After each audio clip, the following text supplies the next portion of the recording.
ça. N'attends pas jusqu'à minuit pour croire au soleil. On est ligue yëpp biir riir ci sa biir xol. naa xulli bay gis ne lekkatu nee na xulli bay bis. bu weesoo kaas jëf ci daf ci war a dox ndax màgget ba ras ñam baas sa doom bëgg ñu jiite waat ñoo bañ ha. Lambaay ñaaw na baay hey Karim neel sa baay na baay diggante gi na xal ak jaas gisuma nooy def ko góor yi tegi teewaat hey hey jàppal benn balaa ñaar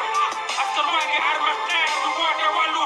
feer sëriñ si nga geer li lépp ngir safalu sa nguur jax ne bi tàkk baay dootoo fi falu sa kenn dina ñaaw lool booy forcé kalu lu gën ci yow gën ci gaal seer brother Dictateur Gueye Seul le vrai révolutionnaire l'homme intègre l'homme de ciment maximum de respect frère maximum de respect yes sir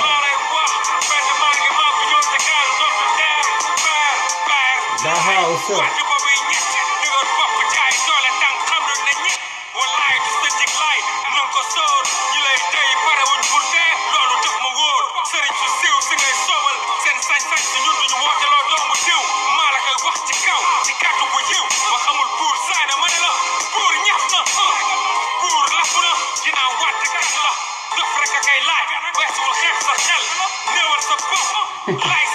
Ali Ben Moussa Ser, what's up, brother?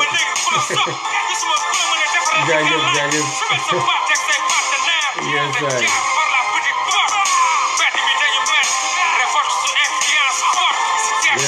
Mbedd mi dañu mer. Révolte ci influence forte. Mën nga rey ñu père lu leer laa lay wax Macky. Mbedd maa ngi màbb jëm sa kaw. lu gën ci yow gën ci Galsen mën nga may ñu képp nag jëm sa kaw armé wu mooy nga rey ñu hey Macky lu leer laa lay wax mbedd maa ngi jëm sa kaw di ñu rey mbaa ñu rey la yes saay asalaamaaleykum ñi ngi ziar ñëpp di bëggee ñëpp di màggal ñëpp di ndamoo ñëpp di tiitaroo ñëpp di toccamikoo ñëpp di melaanikoo ñëpp di diwoo ñëpp di sangoo ñëpp di takkoo ñëpp yeesaaya man la seen doomu ndey seen xarit seen am di jàmm Mollah Morgun maa ñëwaat encore di wax yéen ci situation dëkk bi lu tax nag fan yi bàyyiwuñ dara mooy jamono ji ñu toll nii l'heure est grave waxtu yi dafa jot te xam nañ ni luy tramé wu liñ nekk di deal liñ nekk di constitué wu graaw na graaw boo xam ne bu dalee ci réew mi dina leen jëmalee àllaaxira te dina leen jëlee kaw jël bu graaw loolu moo tax nag tey ñeneen ñun fokk ñu teg ci rek tàngal rek ndaxte li gaa yi nar laa leen di wax ak li nga xam ne mooy seeni waxtaan ci biir néeg yi ci biir palais ci biir seen bureau yi donc loolu la ñuy ñëw pour waxtaan ak yéen tey titre bi nag donc benn genre refrain la rek faut savoir dire non feel free to say no xippil xool sinon tu tombes dans le piège il tombe non non non et non population bi dañoo toll ci foofu léegi nag lu ma bëgg ñu waxtaanee bokk na ci dysfonctionnement yi nga xam ni noté nañ ko muy ay dysfonctionnement manifeste yuñ noté ci élection yi di présidentielle yi te mu lu nekk li nga xam ne ñoom waajaloon nañ ko depuis très longtemps te tey jii mu bëgg a ñëw dal suñu kaw ñu bëri mu nar leen a bett man nag ma ñëw di waxtaane yéen ngeen waajal ko ndax bu yegsee mu xaw a sax oyof ci seen kaw ndax li nga xam ne ñoom ñu ngi koy tramé li nga xam ne ñu ngi koy dil man ci laa leen di ñëw di wax nee naa leen dama cee am ay mbokk yu ma sësal rëkk dama ci amal ay mbokk yi nga xam damay waxtaan ak ñoom te tey rek jotaat naa ay message direct yu jóge ci palais bi ñu ngi lay ziar Biba arrive sama doom ndey végé naa la respect frère un vrai révolutionnaire vraiment respect à vous et gis nañ liggéey bi ngay def lépp li ngay œuvrer pour le hip hop Galsen ak pour l'activisme aussi vraiment respect à vous yes ay xam nañ ni situation bi moo graaw mais teewul ak situation familiale bi ak décès mère bi ñu ngi la koy jaale di la ko siggal di gaale te teewul yaa ngi ci champ de bataille bi di ci rey sa bopp donc vraiment gàcce ngalaama yee di nuyu ñëpp di nuyu gars yi ma gis ak yi ma gisul yëpp quoi maa leen di gis daal maa leen di gis fii yee Abdoul Ndiadé donc dinaa leen wax message bi nga xam ne Palais la jóge tey bi nga xam ne sama nijaay bi encore une fois moo ma ko wax un message bi ma envoyé ndax mi ngi suivre aussi te gis na ni maa ngi koy critiquer gis na ni maa ngi ci wax maa ngi ci nekk di kii donc après menace bu ma jot aussi ci ma war a mën a tëj sama gémmiñ gi ak menace boo xam ni bon jëluma ko au sérieux parce que man pour man mënul luñ ma dara booloo jeex donc dama leen tey dama ne nañ ñëw wax ci dysfonctionnement manifeste bi nga xam dañu ko noté ci élection présidentielle yi parce que aussi bu fekkee dafa am lu ñu lay teg coono bu ñu lay def loo di la ko dundaloo te yow doo ko wax day mel ni ñoom yëgoo ni ñoom ñu ngi lay teg parce que tamit aussi parti au pouvoir bi dañoo mel ni dañoo gis ni ñun yëguñu ni ñoom dañoo teg deal sañu élection yi ba mu jeex tàkk yaa Mouhamed Moustapha Jamil jaar naa la yaa jëfaay waa benn tali Sidi Talla what's up my brother waaw ça c'est mon frère quand même ça c'est mon vrai frère donc tey jii dysfonctionnement yooyu noonu bu demee ba dal suñu kaw Alassane Diop from Canada yee nul ma Fat Ndiaye Diop samay nit yu baax waay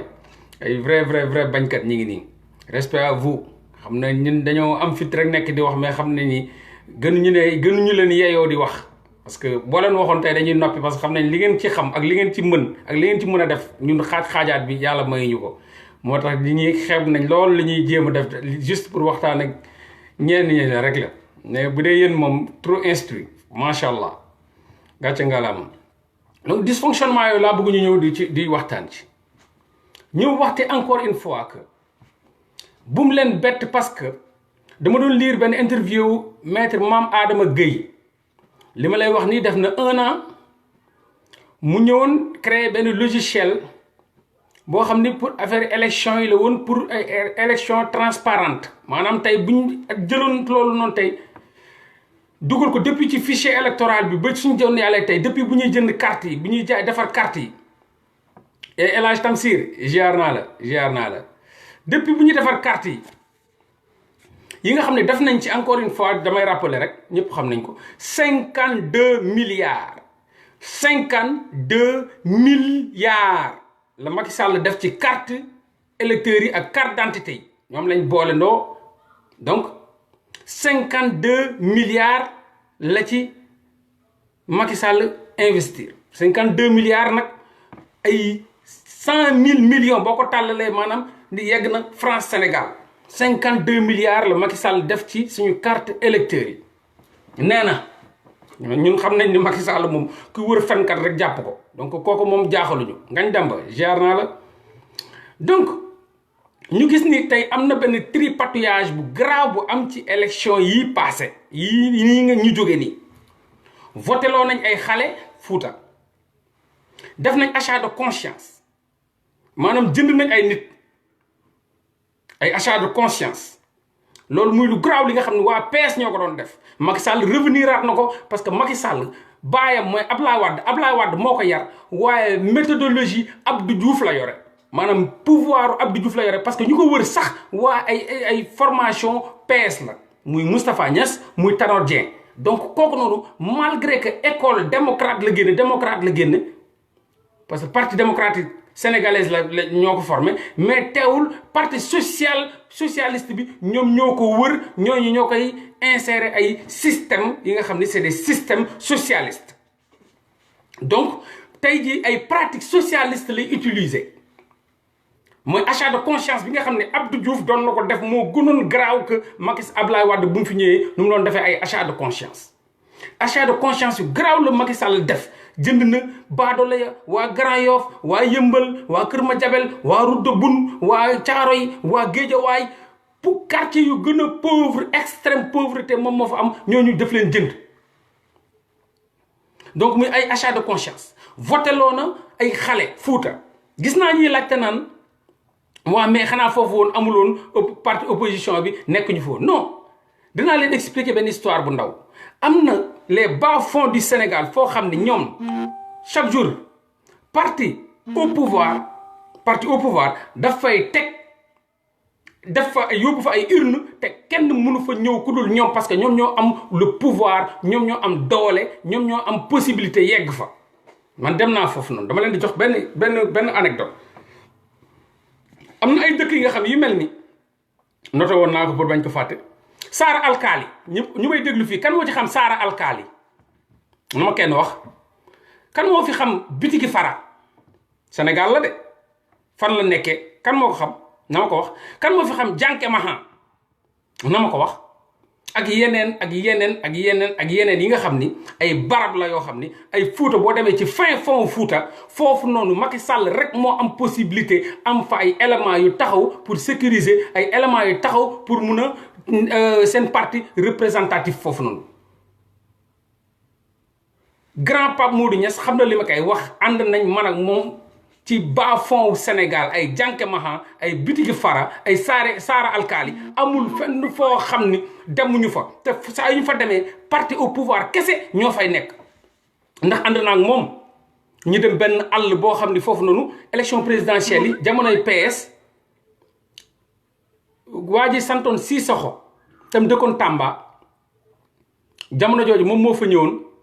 santoon Sissoko tam newoon président assemblée nationale moom moo fa ñëwoon rey fa benn nag di leen ko séddale élection yi ñoom kese fa nekkoon ñoom kese yeneen parti yi amuñu woon foofu ay représentant ñoo def fa nag ay tong-tong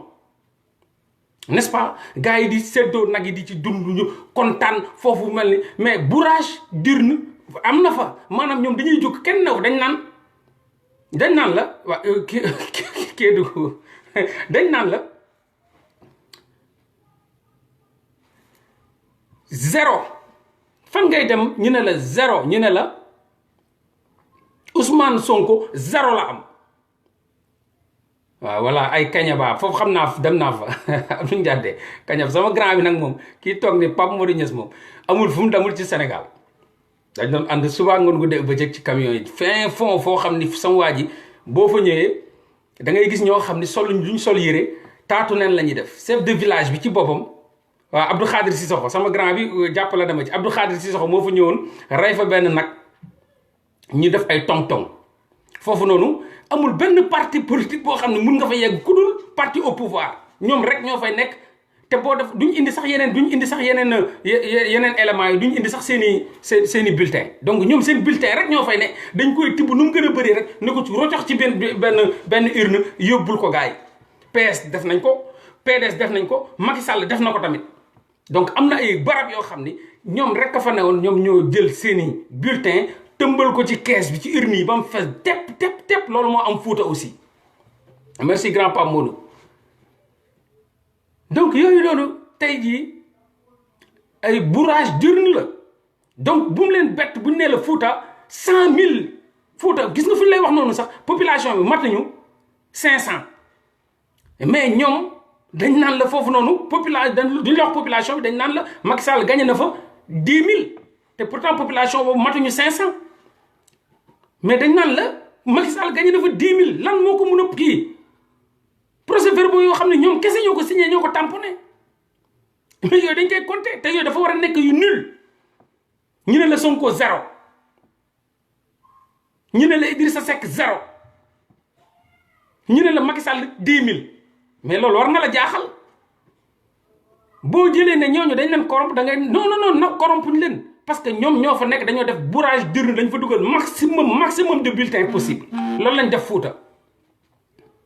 loolu lañ def ci yeneen barab yoo xam ni ñoom rek ñoo am accessibilité bi parce que ñoom ñoo am pouvoir bi ñoom ñoo am doole bi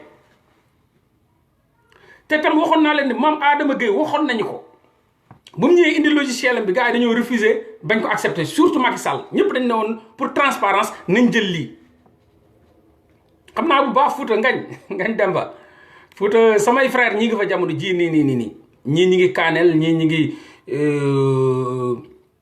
ngi Ciloñ ñii ñi ngi Nabaaj samay frère xàqan ña nga Fouta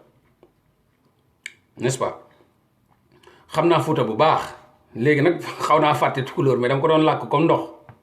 boo dem sama gaal boo wootee foofu ay ñoom Pape Modou ay sama ñoom Pape gars yi dañuy làkk tukulóor comme ndox dañuy làkk bambara comme ndox n'est-ce pas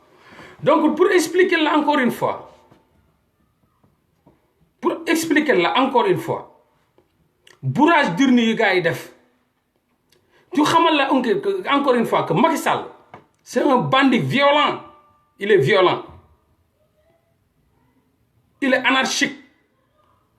dans ses actes et dans ses paroles et naa la xamal benn affaire Macky Sall moom mooy ki nga xam ni Sénégal ba Sénégal daj moom moo mus a voté sans carte d'identité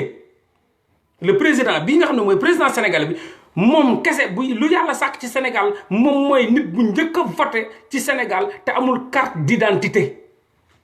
mu fekk waa bureau ba menacé leen xabtal tiital leen jël voté sans carte d'identité moo ko mus a def Sénégal l'histoire retiendra que Macky Sall moo njëkk a voté ci Sénégal ba Sénégal daj sans carte d'identité kooku tey bu la fitnaalee kooku tey bu la jaayee doole bu la jaayee bandi bu mu la bett parce que yëfu bandi la mus a def donc Macky Sall est un bandit violent je te dis bien te il y a une volonté manifeste de tromperie et de tripatouillage volonté manifeste de tromperie bu ñu jógee pour nax nit yi du léegi bu ñu jógee pour tripatouiller élection yi du léegi Macky Sall waxuma nee naa la Macky Sall ñaar verbe la sàcc ak fen loolu mooy dundam sàcc ak fen loolu lu mu la wax leneen lu dul Macky Sall la tudd day fen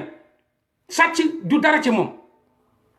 ñun nag dañ ko xam du ay affaire waxantu président boo xam nangam ak nangam wax nañ leen koo xam ni sa baay sa baay da doon kolo sa yaay jaaykatu caaf la woon n'est-ce pas yow da nga doon loué en 2001 sa oto baaxuloon dañ ko doon pousse da nga doon coop mayga kooku tey bu ñëwee doon ay milliardaire bu mu la bett donc kooku moom kenn waxatul ay waxu Macky Sall sàcc la 8 milliards la baayam taxaw ne ko Macky Sall moom moo ko sàcc te xaalis ba mi ngi États-Unis léegi lan moo fi nekk mooy il faut que jeunesse bi déterminée il faut que jeunesse bi pare soyez prêts et déterminés waaw mi ngi noonu grand bi nee na village de 100 électeurs amul bundu ñoo xam nañ ko grand yow kay xam naa la bu baax dañoo politique rek mais chaque jour chaque élection politiciens yi ñëw ci ñun pour ñu jàppale leen ci village yi li nga xam ci village kenn xam ko sa liggéey bi yëpp ci village nga ko defee man xam naa ci dara ànd naag yow 8 ans dem les au bas fond du Sénégal foo wax dugg nañ fa donc man xam naa quoi donc il faut que population bi soit prête et déterminée pour déloger du palais monsieur Macky Sall parce que dañoo pare pour jaay bandi daha jaar naa la parce que dysfonctionnement yooyu ñun duñ fi nekk di wax ku ne naan ñëpp gis nañ vidéo yi ay boy yu ndaw ñoo doon voté ay boy yu ndaw carte d'identité ñoom taxaw nañ wax ne dañ leen defaral ay carte d'identité dañ leen a jox ñu voté ñoom rek a fa nekkoon kenn nekku fa ñoom kese ñoo fa nekkoon man awma problème mu ay Fuuta ay Podor ay Dagana ñu dëkk Fuuta sax bu may dugg Fuuta boo deful nag ñoom ñu ngi doog judd wala dañ leen doon ngemb wala dañ leen doon course man bu may dugg Fuuta di fa jaay di fanaan Fuuta ay Ciloñ ay Nabaaji ay Ourossogui ay Sinthiou Bamambé ay Kanel boobu am ñu bëri ñuy wax bi ay liir ay put liir yi doog judd leen tooy xepp te ko mën a la même samay frère ñi ngi Fuuta te bu ma duggoon Fuuta lu ma xam Fuuta ñoo def nag ñu fa juddoo sax xamuñu ko ndax bu ma fa nekkee am na tey tali mun naa la ne fii amuloon tali lii la amoon donc xam nañ bu baax lu ñuy wax on maîtrise trop bien lu ñuy wax parce que tooguñu ay kaaw wala tooguñu feneen di wax lu ñuy wax dañoo nekkoon sur le terrain 8 ans 10 ans 15 ans ba tey suñuy parents yi ñi ngi foofu di dem ak a ñëw léegi nag Sànq j'ai parlé encore une fois avec mon oncle qui est à la présidence ki nga xam ne moom ma ne woon 18h 19h woo ma nga félicité ma bu ma ko wooyee tey laaj ko la situation fan la situation bi toll daf ne ma ñun benn kàddu lañ am amuñu ñaari kàddu ma ne ko moo mu ne waaw mu ne pare nañ ci lu ñu waxoon ak yéen fi nekk di naan ay hésité ak ñàkk hésité nee nañ leen Macky Sall waxoon naa la ko avant élection yi Macky Sall day génn premier tour Idrissa Seck tegu ci après Ousmane Sonko tegu ci mu ne sama waxu démb mooy sama waxu tey bi ma la doon wax boobu ba léegi am musuma laa wax lu ma soppi musuma laa wax aussi li nga xam ne waxoon naa la ko ñu dem en cours de route di gis ni affaire bi changé na c'est mon oncle qui me l'a dit tout à l'heure et réunion bu ñu def palais pare nañ ci ñoom signé nañ c'est fini Macky Sall sera le président de la République du Sénégal ak forcing ak hold up ak doole boo xam ne pare nañ ku nekk fii naan da ngay xaar vendredi pour juge Kandji Demba Kandji danaa leen wax kan mooy Demba Kandji pour Demba Kandji mën a taxaw ne la non Macky Sall dem na deuxième tour nee naa la da ngay nax sa bopp moo tax ma leen ngir yàlla gars yi kaay leen ñu taxaw pare déterminé pour affronter le parce que gars yi pare nañ te ñoom signé nañ ni ñoom pare nañ je te dis mon oncle sama grand baa ngi làkk de jànkee beli puri boo ko laa ko nkokoya bitiki fara gallo waaw gallo waaye kayang belle dugg sama grand bi grand yaa may fàttali nag formé nga ma fu nekk dugal nga ma fa après naa joxe sa anecdote bi foofu ñu demoon bay jënd madd yi ba nga tooñal waaj ba waaj di changé bët yi commencé am génn ay bëtu kii ay bëtu mbaam ba ñu dem ci jumaa ji julli génn ay guro après naa ko expliqué grand Pape Modou bon dañu ko ne donc pour wax leen ni gars yi tegoon nañ benn dispositif en place pour nax ñu pour teg ñu deal pour sàcc ñu léegi nag soyez prêts parce que man sama oncle bi nee na ñoom pare nañ yéen a desee wax ji nee na ma yéen a desee wax ji benn wax laa lay wax te musuma laa wax lu soppeeku Macky Sall pare na dina dem palais dina prêter serment incha allah te jamono jii ma lay wax ni vendredi ngeen di xaar Macky Sall jamono jii ma lay wax ni mi ngi Paris mi ngi gisanteeg Macron Macky Sall mi ngi Paris jóge na Sénégal mi ngi gisanteeg Macron ñi ngi teg seen deal di wax leneen ah grand nee na ci koy la woon ci koy wax nga dëgg grand ci koy après naa expliquer sa histoire bi ci koy foofu lañ demoon ba waaye bëggoon soppaliku di génn ay nopp kii ay nopp gaynde allahu akbar non loo gisul rek mënoo ko comprendre moo tax nit da ngay gis benn nit bu taxaw nii rek doo xam fan la jaar ak fan la jógee bu la ko waxut dafa doy waar donc ñi taxaw nekk palais def seen réunion ne ñoom pare nañ waxatuñu luñ la waxoon wax nañ la ko ba pare Macky Sall dina prêter serment dina doon président de la république gagné na premier tour point ñi ñëw nag indil la Demba Kandji démb Demba Kandji le juge Demba Kandji dafa waroon retraité bu yàgg Demba Kandji bu yàgg la waroon retraité âge de la retraite bu mu waroon am maanaam le juge Demba Kandji de la Sénat waroon na retraité bu yàgg Macky Sall la ka fa bàyyi Demba Kandji le juge joue les sales boulots système bu ñëw moom lay joué loolu les sales boulots Macky Sall Abdoulaye Wade bu mu ñëwee da ko wàcce woon Macky Sall bu mu ñëwee da ko tegaat foofu noonu bu mu waree retraité yàgg na Demba Kandji il joue les sales boulots c'est un vrai bandit tëg Thiès la jógee